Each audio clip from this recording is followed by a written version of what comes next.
Sir வணக்கம். இப்போ குறிப்பாக ஏற்கனவே மாற்றுத்திறனாளிகள் லஞ்சம் பெறப்பட்ட பொழுது அந்த அறைக்கு சீல் வைக்கப்பட்டது. இப்போ வேறொரு அறையில இவர்கள் இப்போ இந்த பொன்மலை ரயில்வே பணிமனையில் பணி சேருவதற்காக லஞ்சம் என்பது வாங்கப்பட்டிருக்கு. இது தொடர்பாக உங்களுடைய கருத்து என்ன? இல்ல, அது நிச்சயமா நான் இப்பவே விசாரிக்கிறேன். நான் விசாரிச்சுட்டு உடனடியாக எந்த டாக்டர் வாங்கினார் என்னங்கிறத பார்த்து அதை உடனடியாக நான் துறை ரீதியா நடவடிக்கை எடுத்து இந்த சென்னை மேலதிகாரிகளுக்கு உடனடியாக நான் தெரியப்படுத்திடுவேன். நான் இல்ல, இது மட்டும் இல்லாமல் குறிப்பாக நோயாளிகள் பல ஆண்டுகளாக மட்டும் இல்லாமல் ஒவ்வொரு முறையும் குறிப்பிடுவது இங்கே பிறக்கக்கூடிய இந்த ஆண் குழந்தைகளுக்கும் பெண் குழந்தைகளிடம் ஆண் குழந்தைகள் பிறந்தால் 1500 ரூபாய் கொடுக்க வேண்டும், பெண் குழந்தைகள் பிறந்தால் 1000 ரூபாய் கொடுக்க வேண்டும் என்று அவர்கள் வலுக்கட்டாயமாக வாங்குவதாகவும் குறிப்பிடுறாங்க. இது தொடர்பாக எதுவும் நீங்கள் கண்காணிப்பு கேமராக்கள் அமைத்திருக்கிறீர்களா? இதுவரை எதுவும் துறை ரீதியான நடவடிக்கை எடுக்கப்பட்டிருக்கா? எல்லா பக்கமும் இந்த புகார் ஒரு 9 மாசத்துக்கு முன்னாடி வந்தது.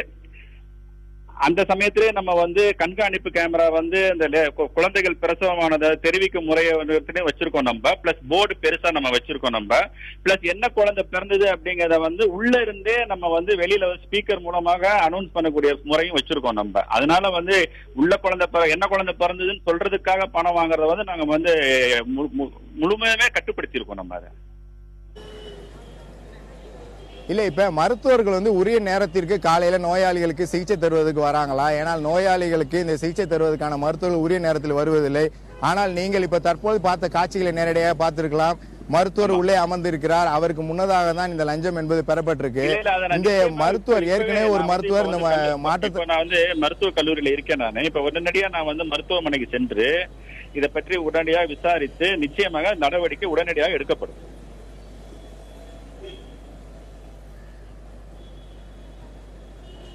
இல்ல, இப்ப அடுத்ததாக குறிப்பாக நீங்கள் இப்ப நேரடியாக கூட நீங்கள் தொலைக்காட்சியில் பார்க்கலாம். பாதிக்கப்பட்ட ஒரு நபர் இந்த லஞ்சம் எதற்காக வாங்கப்பட்டது, எப்படி அவர் லஞ்சம் வாங்குறேன்னு நேரடியாக இப்ப அவர் தெரிவிக்கிறார். அதை நம்ம பார்ப்போம்.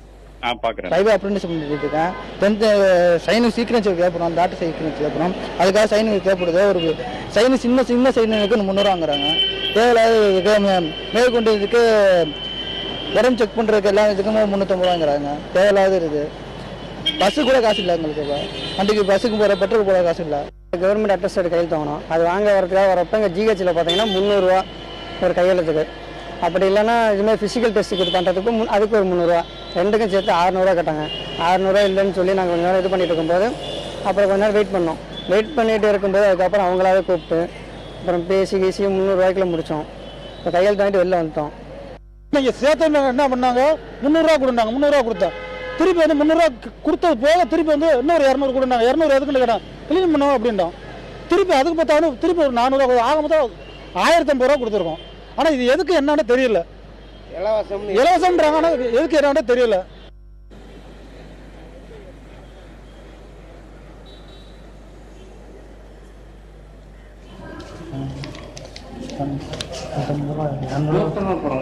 ஒரு இதுக்கு பிசிக்கல் டெஸ்ட் 300 வாங்குவாங்க.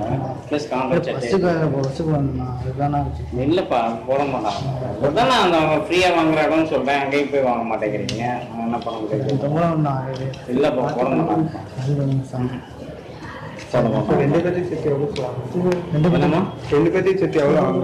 சரி, நம்ம இது ஒரு சரி ஒன்று இது ஒரு 200 400 ஒருத்தருக்கு 400 வரும்.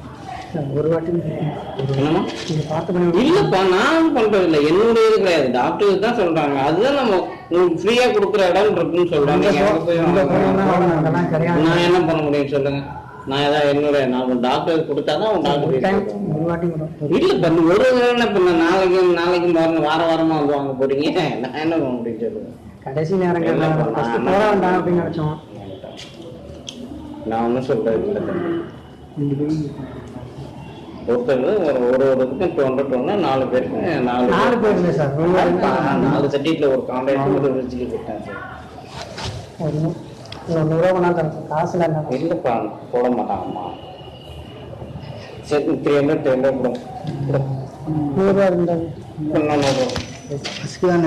இல்லப்பா நான் பண்ண முடியாதுப்பா. இல்லைன்னா நீங்க டாக்டர் இருக்காங்க, ஓபில இருக்காங்க, நேரம் சார். இப்ப நீங்க அந்த காட்சிகளை நீங்க பார்த்திருக்கீங்களா என்னன்னு தெரியாது, கேட்டிருக்கலாம். அதாவது குறிப்பாக இந்த சம்பவம் 1 மாதத்துக்கு முடியாது நடந்த பொழுது இதே ஊழியர் 300 ரூபாய் லஞ்சம் மாற்றுத்திறனாளி தொடர்பாக அவர் வாங்கியிருந்தார். இந்த மருத்துவரிடம் உரிய இது தொடர்பாக வந்து அறிக்கை கேட்கப்பட்டிருக்கா? இப்ப ஏன் இது போன்ற சம்பவம் இந்த ஊழியர் எப்படி தொடர்ந்து வாங்குவதற்கு அவருக்கு இவ்வளவு தைரியம் ஏற்படுது? ஹலோ,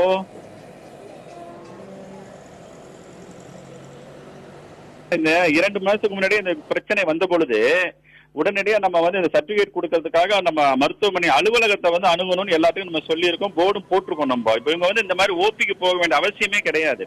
இப்போ மருத்துவமனைக்கு அலுவலகத்துக்கு வந்தாங்கன்னா உடனடியாக நம்ம வந்து வெள்ளிக்கிழமை போர்டும் நடக்குது. இடையில வந்து அவசரமா வேணும்னு சொன்னோம்னா உடனடியா நம்ம 2 டாக்டர்களை நியமிச்சு அந்த சர்டிபிகேட்டை நம்ம ஆபீஸ் மூலமாவே கொடுக்குறோம். நம்ம அதுக்கு வந்து 30 ரூபாய் மட்டும் பணம் வந்து ஆபீஸ்ல கட்டினா போதும் நம்ம அந்த சர்டிபிகேட் கொடுக்கறதுக்கு. இவங்க வந்து நம்ம விவரம் தெரியாம நம்ம மக்கள் வந்து அந்த பக்கம் போயிட்டாங்கன்னு நினைக்கிறேன். நான் இதை உடனடியாக நான் விசாரிச்சு நடவடிக்கை எல்லா பக்கம் நான் போர்டு போட்டு ஏற்பாடுகள் பண்ணிடுறேன். நான் சர்டிபிகேட் வேணும் அப்படின்னு சொன்னா எந்த விதமான சான்று வேணும்னாலும் சொல்லுங்க.